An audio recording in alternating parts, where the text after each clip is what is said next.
Hello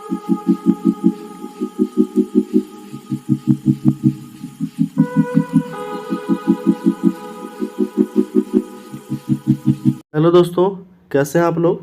आशा करता हूँ अच्छे होंगे। आज हम लोग स्टार्ट करेंगे एरिटेरिया का practice set number 7। Practice set number 1 से 6 तक जो था वो हम लोग कंप्लीट कर चुके हैं। आज हम लोग स्टार्ट करेंगे प्रैक्टिस सेट नंबर 7।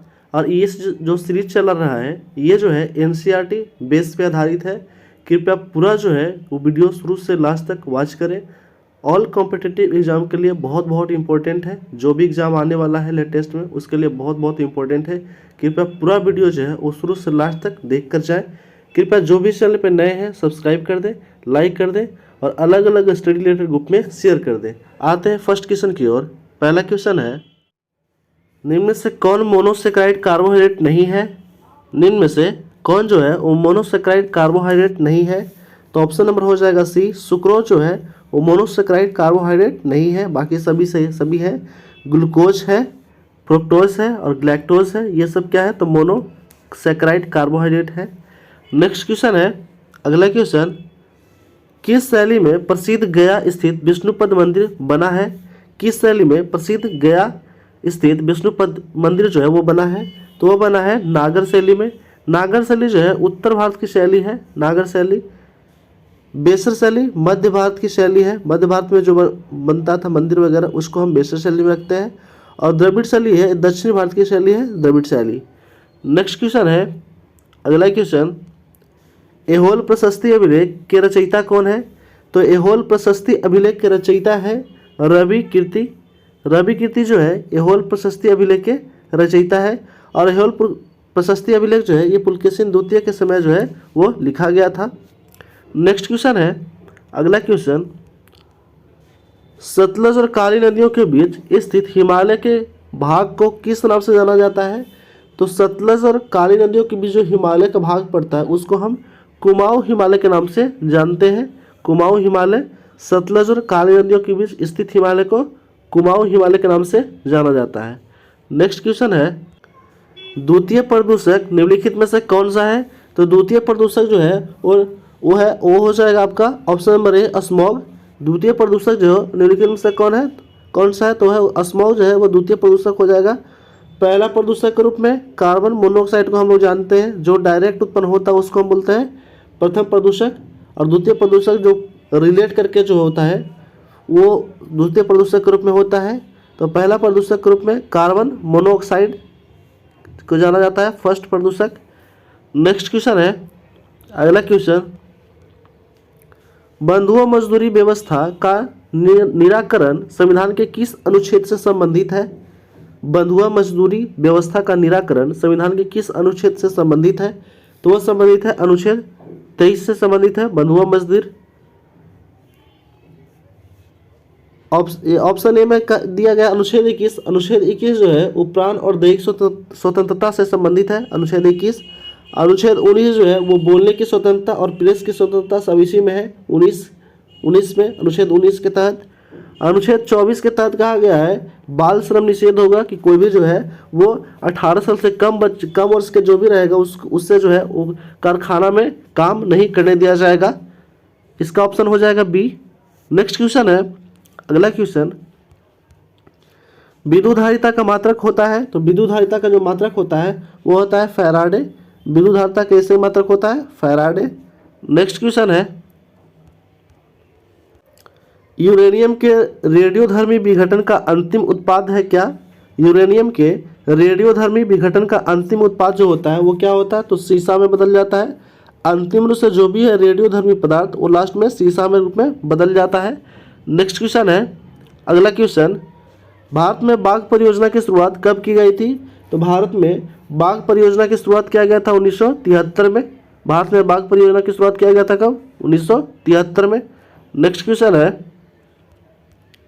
निम्नलिखित में से कौन सुमेलित है। निम्नलिखित में से कौन जो सुमेलित है देखना है। तो बक्सर का युद्ध मीर जाफर के विरुद्ध हुआ था, नहीं ये हुआ था हेक्टर मुंडो नेतृत्व कर रहा था, तो ये हो जाएगा गलत। बॉन्डीवासी का युद्ध फ्रांसीसी और ईस्ट इंडिया कंपनी के विरुद्ध हुआ था, ये हो जाएगा सही। ऑप्शन नंबर बी जो हो जाएगा सही हो जाएगा। जालियांवाला बाग हत्याकांड डलहौजी के विरुद्ध है मराठे के, तो नहीं जालियांवाला बाग जो हुआ था हत्याकांड, वो लॉर्ड चॉम्स्फोर्ड जो था उस समय था गवर्नर। इसका ऑप्शन नंबर हो जाएगा B is right answer. Next question है, पांडिचेरी की संधि किसके बीच हुआ था? पांडिचेरी की संधि हुआ था वो किसके बीच हुआ था? तो पांडिचेरी की संधि हुआ था अंग्रेज और फ्रांसीसी के बीच हुआ था पांडिचेरी की संधि। पांडिचेरी की संधि हुआ था कब? तो पांडिचेरी की संधि हुआ था 1754 ईस्वी में हुआ था पांडिचेरी की संधि। नेक्स्ट क्वेश्चन है, the economic history of India में धन के निष्कासन के सिद्धांत की व्याख्या की गई है, इस पुस्तक के लेखक कौन है? The economic history of India में धन के निष्कासन के सिद्धांत का व्याख्या किया गया है, इस पुस्तक के लेखक कौन है? तो इस पुस्तक के लेखक है रमेश चंद्र दत्त है। नेक्स्ट क्वेश्चन है, दूध निम्नलिखित में से किसका उदाहरण है? दूध जो है वो निम्नलिखित में से किसका उदाहरण है? तो दूध जो उदाहरण है पायस का। दूध एक उदाहरण किसका? तो पायस का उदाहरण है। नेक्स्ट क्वेश्चन है, अगला क्वेश्चन, सुपीरियर झील किन दो देशों के बीच स्थित है? सुपीरियर झील जो है वो किन दो देशों के बीच स्थित है? तो स्थित है अमेरिका और कनाडा के बीच स्थित है सुपीरियर झील, अमेरिका और कनाडा के बीच में। सुपीरियर झील का कुल क्षेत्रफल जो है वो कितना है? तो 91,459 वर्ग किलोमीटर है कुल क्षेत्रफल, वर्ग किलोमीटर। नेक्स्ट क्वेश्चन है, जीडीपी आंकड़ा कौन जारी करता है? जीडीपी का फुल फॉर्म होता है ग्रोस डोमेस्टिक प्रोडक्ट। जीडीपी का आंकड़ा जो है वो कौन जारी करता है? तो जीडीपी का आंकड़ा जारी करता है एनएसएसओ। एनएसएसओ एक वर्ड है, एनएसएसओ का फुल फॉर्म होता है national sample survey organisation. NSSO का फुल फॉर्म क्या होता है? एक बार फिर से सुन लीजिए, नेशनल सैंपल सर्वे ऑर्गेनाइजेशन होता है। इसका स्थापना कब हुआ था? तो इसका स्थापना हुआ था 1950 में। आरबीआई की स्थापना कब हुआ था? तो आरबीआई की स्थापना हुआ था 1935 में। नीति आयोग की स्थापना कब हुआ था? तो नीति आयोग का स्थापना हुआ था 2015 में, 1 जनवरी 2015 को हुआ था। नेक्स्ट क्वेश्चन है, अगला क्वेश्चन, इनमें से कौन सा पौधा नाइट्रोजन स्थिरीकरण में सहायक नहीं है? इनमें से कौन सा पौधा जो है वो नाइट्रोजन स्थिरीकरण में सहायक नहीं है? तो धान का पौधा जो है वो नाइट्रोजन स्थिरीकरण में सहायक नहीं होता है। बाकी जितना जो है वो दलहन से रिलेटेड जितना पौधा है वो सभी नाइट्रोजन स्थिरीकरण में सहायक होते हैं, जैसे चना, सेम, मटर, ये सब दलहन पौधे हैं, ये सब नाइट्रोजन स्थिरीकरण में सहायक होते हैं। नेक्स्ट क्वेश्चन है, ट्राइसम योजना निम्न से किससे संबंधित है? तो ट्राइसम योजना जो है वो संबंधित है ग्रामीण विकास से। ट्राइसम योजना संबंधित है ग्रामीण विकास से। नेक्स्ट क्वेश्चन है, निम्नलिखित में से कौन सा देश बाल्टिक देश नहीं है? तो बाल्टिक देश नहीं है बेलारूस जो है वो बाल्टिक देश नहीं है। बाकी एस्टोनिया जो है एस्टोनिया है, लाताबिया है और लिथुआनिया जो है ये सब बाल्टिक देश के अंतर्गत आते हैं। नेक्स्ट क्वेश्चन है, अगला क्वेश्चन, आधुनिक भारत का प्रथम राष्ट्रवादी कवि किसे कहा जाता है? तो आधुनिक भारत का प्रथम राष्ट्रवादी कवि कहा जाता है हेनरी विवियन डिरेजियो को कहा जाता है। आधुनिक भारत का प्रथम राष्ट्रवादी कवि हेनरी विवियन डिरेजियो को। नेक्स्ट क्वेश्चन है, कौन से व्यक्ति तीनों गोलमेज सम्मेलन में उपस्थित नहीं थे? कौन से व्यक्ति जो थे वो तीनों गोलमेज सम्मेलन में उपस्थित नहीं थे? तो वो थे मोहम्मद अली जिन्ना जो थे ये तीनों गोलमेज सम्मेलन में उपस्थित नहीं थे। तो बाकी सभी थे, बाबा साहेब अम्बेडकर ये भी उपस्थित थे, तेज बहादुर सप्रू ये भी उपस्थित थे और आगा खान जो थे ये भी उपस्थित थे तीनों गोलमेज सम्मेलन में। नेक्स्ट क्वेश्चन है, अगला क्वेश्चन, निम्न से कौन सा विषय समवर्ती सूची के अंतर्गत नहीं आता है? तो नहीं आता है पंचायती राज्य, समवर्ती सूची के अंतर्गत नहीं आता है। ये आता है राज्य सूची के अंतर्गत आता है, पंचायती राज्य राज्य सूची के अंतर्गत आता है। नेक्स्ट क्वेश्चन है, जल में वायु का बुलबुला किसकी भांति व्यवहार करता है? तो जल में वायु का बुलबुला जो है वो व्यवहार करता है अवतल लेंस की भांति व्यवहार करता है। जल में वायु का बुलबुला अवतल लेंस की तरह व्यवहार करता है। नेक्स्ट क्वेश्चन है, अगला क्वेश्चन, निम्नलिखित में से कौन सुमेलित नहीं है? तो कौन सुमेलित नहीं है देखते हैं। संथाल विद्रोह का नेता थे सिंधु और कानू, सही है। रामोसी विद्रोह का नेता थे चितर सिंह, ये भी सही है।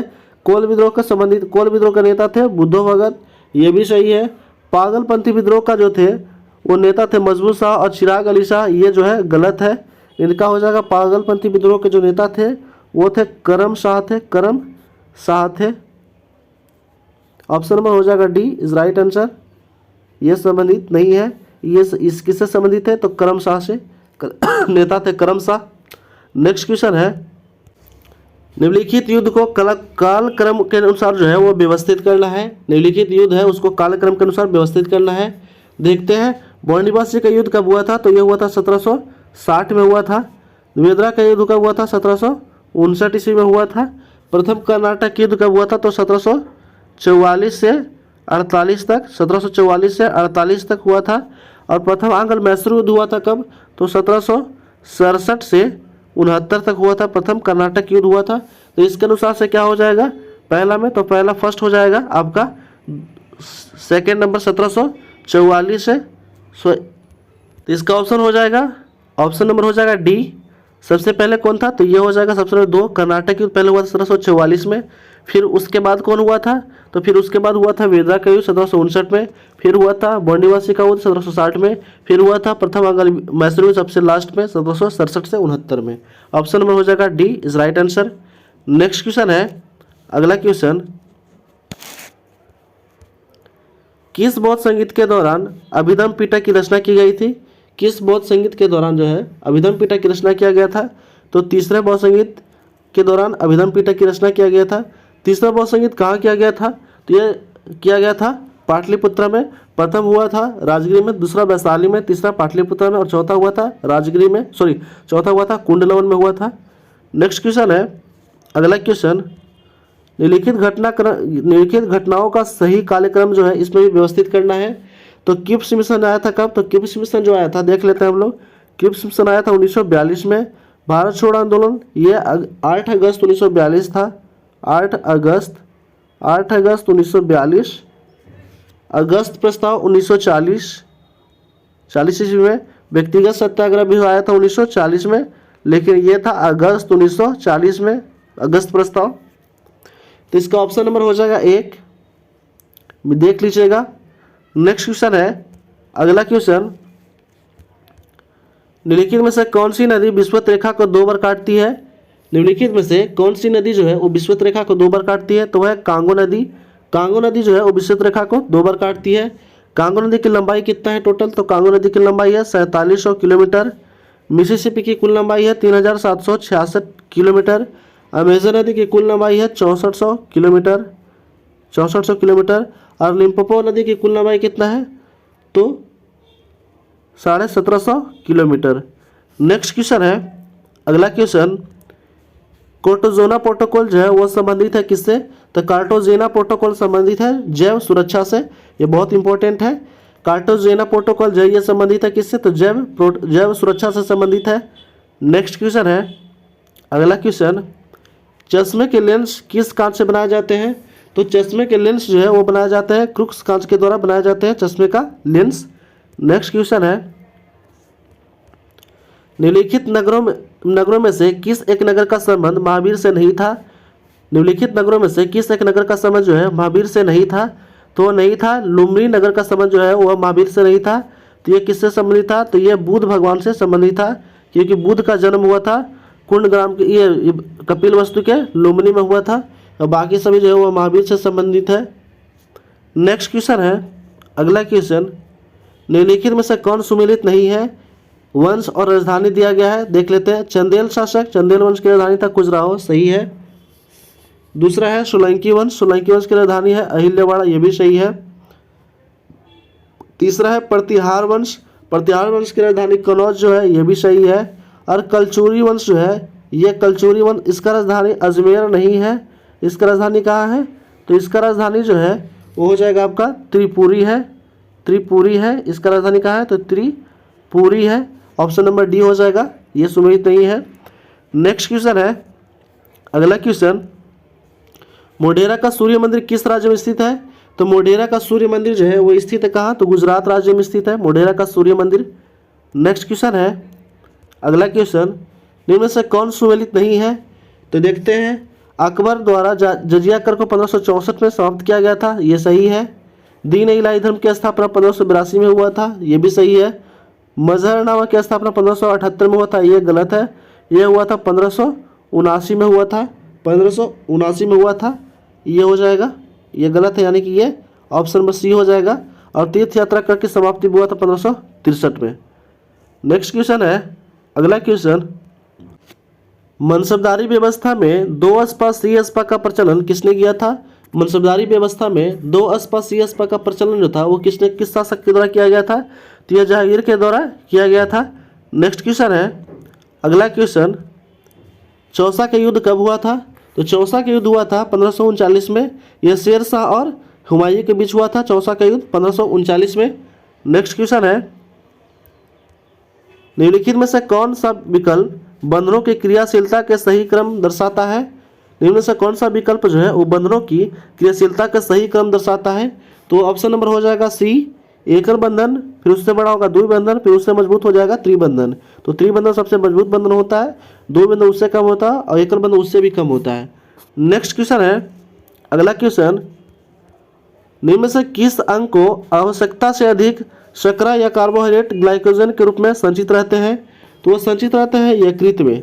निम्न से किस अंग में आवश्यकता से अधिक शर्करा या कार्बोहाइड्रेट ग्लाइकोजन के रूप में संचित रहते हैं? तो वह रहते हैं यकृत में। यकृत की वजन जो होता है 1.5 किलोग्राम से 2 किलोग्राम के बीच होता है। नेक्स्ट क्वेश्चन है, किस योजना को काल में 14 बैंकों का राष्ट्रीयकरण किया गया था? किस योजना काल में 14 बैंकों का राष्ट्रीयकरण किया गया था? तो किया गया था चौथी पंचवर्षीय योजना में 14 बैंकों का राष्ट्रीयकरण किया गया था। 1969 में किया गया था 14 बैंकों का राष्ट्रीयकरण, 19 जुलाई 1969 में किया गया था 14 बैंकों का राष्ट्रीयकरण। नेक्स्ट क्वेश्चन है, जिन वस्तुओं का उपयोग साथ साथ किया जाता है उन्हें क्या कहा जाता है? तो उन्हें कहा जाता है पूरक वस्तुएं। जिन वस्तुओं का उपयोग साथ साथ किया जाता है उन्हें क्या कहा जाता है? तो पूरक वस्तुएं कहा जाता है। नेक्स्ट क्वेश्चन है, भारतीय मानक समय रेखा किस राज्य से होकर नहीं गुजरती है? तो भारतीय मानक समय रेखा जो है वो हिमाचल प्रदेश राज्य से नहीं गुजरती है, बाकी आंध्र प्रदेश से गुजरती है, छत्तीसगढ़ से गुजरती है और उत्तर प्रदेश से भी होकर के गुजरती है। किससे नहीं गुजरती है? तो हिमाचल प्रदेश राज्य से नहीं गुजरता है। नेक्स्ट क्वेश्चन है, निम्नलिखित में से कौन सुमेलित नहीं है? तो देख लेते हैं, चांगला दर्रा जो है ये संबंधित है जम्मू कश्मीर से, ये सही है। शिवकिला दर्रा हिमाचल प्रदेश है, ये सब सही है। अब बामडीला दर्रा जो है ये उत्तराखंड से संबंधित नहीं है, ये जो हो जाएगा ऑप्शन नंबर सी हो जाएगा, ये सुमेलित नहीं है।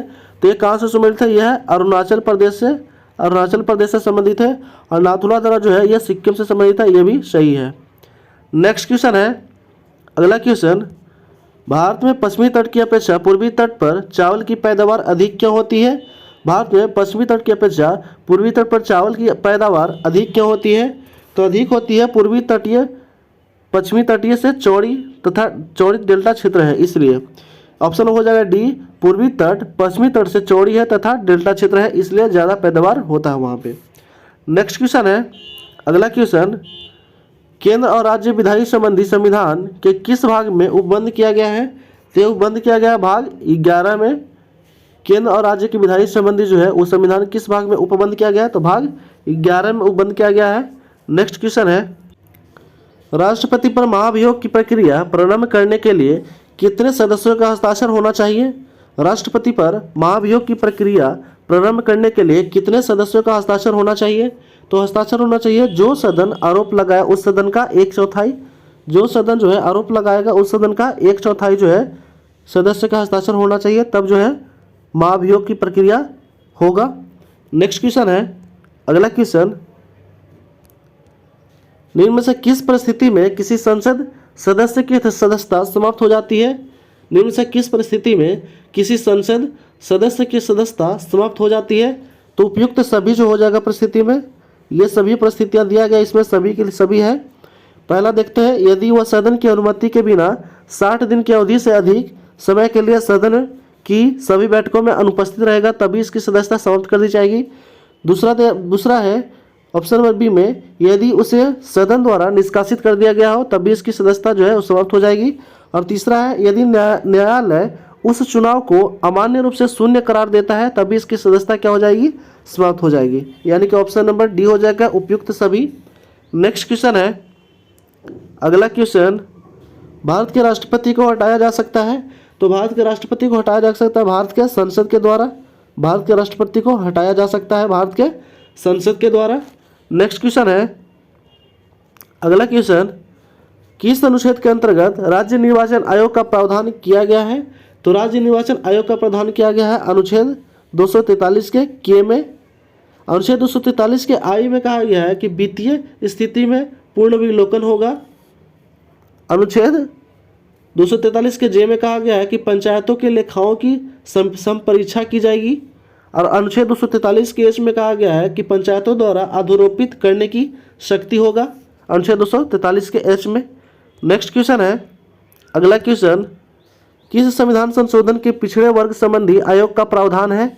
किस संविधान संशोधन में पिछड़े वर्ग संबंधी आयोग का प्रावधान किया गया है? तो वह अनुच्छेद 102वां संविधान संशोधन के तहत पिछड़े वर्ग संबंधी आयोग का प्रावधान किया गया है। 102वां संविधान संशोधन के तहत EWS। नेक्स्ट क्वेश्चन है, अगला question, history of the freedom movement in Bihar के लेखक कौन है? History of the freedom movement in Bihar के लेखक कौन है? तो लेखक है के दत्ता है, के दत्ता। नेक्स्ट क्वेश्चन है, इस सेट का लास्ट क्वेश्चन है, मानव विकास सूची निर्माण में निम्नलिखित में से कौन जुड़ा हुआ है? तो मानव विकास सूची निर्माण में निम्नलिखित में से कौन जुड़ा हुआ है? तो जुड़े हुए हैं अमर्त्य सेन। अमर्त्य सेन जुड़े हुए हैं। अमर्त्य सेन को नोबेल पुरस्कार अर्थशास्त्र के क्षेत्र में दिया गया था कब? तो 1998 में। इस तरह जो है हम लोग प्रैक्टिस सेट नंबर 7 जो है वो पूरा कंप्लीट कर चुके हैं, 50 क्वेश्चन। अब इसमें कुछ स्मरणीय तथ्य दिया गया है, इसको भी कवर कर लेते हैं। देखते हैं, मौर्य वंश की स्थापना किसने किया था? तो मौर्य वंश की स्थापना चंद्रगुप्त मौर्य ने किया था। घनानंद को हरा करके मौर्य वंश की स्थापना किया था चंद्रगुप्त मौर्य ने। जस्टिन ने चंद्रगुप्त मौर्य को सेंडाकोटस कहा था। जस्टिन ने चंद्रगुप्त मौर्य को क्या कहा था? तो सेंडाकोटस के नाम से सेंडाकोटस कहा था। मुद्रा राक्षस में चंद्रगुप्त मौर्य के लिए बिसल शब्द का प्रयोग किया गया है। मुद्रा राक्षस जो है विशाखादत्त के द्वारा लिखा गया मुद्रा राक्षस में चंद्रगुप्त मौर्य के लिए बिसल शब्द का प्रयोग किया गया है। नेक्स्ट है, चाणक्य चंद्रगुप्त मौर्य का प्रधानमंत्री था। चाणक्य जो था वो चंद्रगुप्त मौर्य का क्या था? तो प्रधानमंत्री था। नेक्स्ट है, चाणक्य द्वारा लिखित अर्थशास्त्र पुस्तक का संबंध किससे है? तो राजनीतिक से था। चाणक्य द्वारा लिखित अर्थशास्त्र पुस्तक का संबंध जो है किससे है? तो राजनीतिक से था। नेक्स्ट है, अगला क्वेश्चन, चंद्रगुप्त ने 305 ईसा पूर्व में सेल्यूकस निकेटर को हराया था।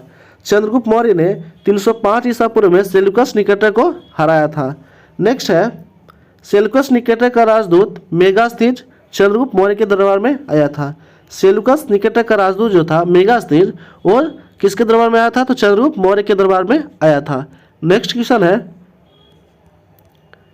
इंडिका पुस्तक की रचना मेगास्थनीज के द्वारा किया गया था। इंडिका पुस्तक जो था उसकी रचना किसके द्वारा किया गया था? तो मेगास्थनीज के द्वारा। नेक्स्ट क्वेश्चन है, चंद्रगुप्त मौर्य जैन धर्म का अनुयायी था। चंद्रगुप्त मौर्य जो था वो किसका अनुयायी था? तो जैन धर्म का अनुयायी था तथा इसने भद्रबाहु से जैन धर्म की शिक्षा लिया था। दीक्षा लिया था। नेक्स्ट है, हमें बिंदुसार के बारे में, चंद्रगुप्त मौर्य का उत्तराधिकारी कौन हुआ था? तो उसका पुत्र हुआ था बिंदुसार। चंद्रगुप्त मौर्य का उत्तराधिकारी बिंदुसार हुआ था। इसे अमित्रघात के नाम से भी जाना जाता है। बिंदुसार को अमित्रघात के नाम से भी जाना जाता है। इसने वायु पुराण में भद्रसार कहा गया था। बिंदुसार को वायु पुराण में क्या कहा गया है? तो भद्रसार कहा गया है। नेक्स्ट है, इसे जैन धर्म में सिंहसेन कहा गया था। और इसे जैन धर्म में क्या कहा गया था? बिंदुसार को सिंहसेन कहा गया है।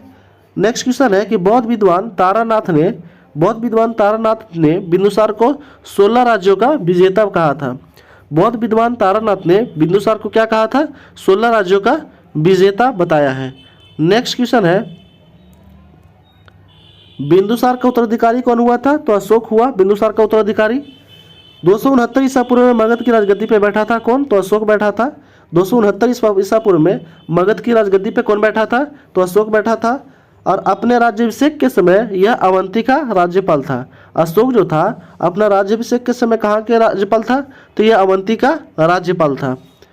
पुराणों में अशोक को अशोक के वर्धन कहा गया था। पुराणों में अशोक को क्या कहा गया? तो अशोक के वर्धन के नाम से जाना गया।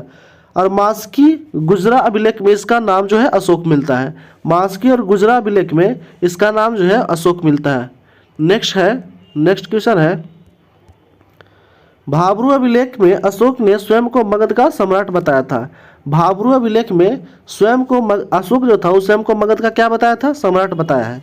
अशोक ने अपने राज्याभिषेक के 10वें वर्ष बोधगया और 20वें वर्ष जो है वो लुम्बिनी की यात्रा किया था। अशोक ने अपने राज्याभिषेक के 10वें वर्ष कहा तो बोधगया की यात्रा और 20वें वर्ष लुम्बिनी की यात्रा की थी।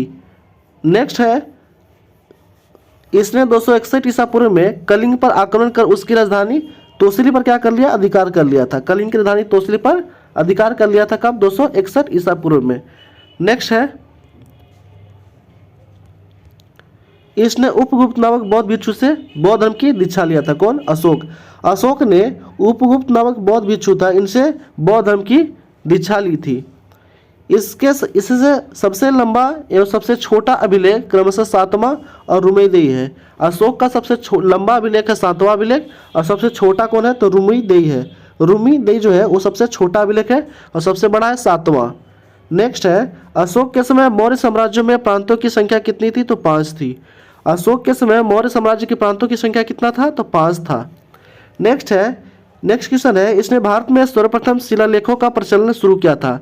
सबसे पहला शिलालेखों का प्रचलन जो था वो किसने शुरू किया था? तो अशोक के द्वारा ही शुरू किया गया था अभिलेखों का, शिलालेखों का प्रचलन। नेक्स्ट क्वेश्चन है, जिसने ब्राह्मी, खरोष्टी, ग्रीक तथा अरामाइक लिपि का प्रयोग हुआ था। अशोक का जो शिलालेख था उसमें 4 जो था वो लिपि का प्रयोग किया गया था। ब्राह्मी लिपि, खरोष्टी लिपि, ग्रीक लिपि और अरामाइक लिपि का प्रयोग किया गया था। नेक्स्ट क्वेश्चन है, अशोक के पहले शिलालेख जो था वो पशु बलि की निंदा किया गया है। अशोक के पहले शिलालेख में क्या किया गया है? तो पशु बलि की निंदा किया गया है। और वही 6ठे शिलालेख में आत्मनियंत्रण की दीक्षा दिया गया है और वही उसके 6ठे शिलालेख में आत्मनियंत्रण की शिक्षा दी गई है। मौर्य वंश में लगभग 137 वर्षों तक शासन किया था। मौर्य वंश जो था वो लगभग कितने वर्षों तक शासन किया? तो 137 वर्षों तक शासन किया। इस तरह जो है हम लोग स्मरणीय तथ्यों को भी समाप्त कर चुके हैं। कृपया जो भी इस चैनल पर नए हैं सब्सक्राइब कर दें, लाइक कर दें, बेल आइकन दबा दें और अलग अलग स्टडी रिलेटेड ग्रुप में शेयर कर दें। Thanks for watching.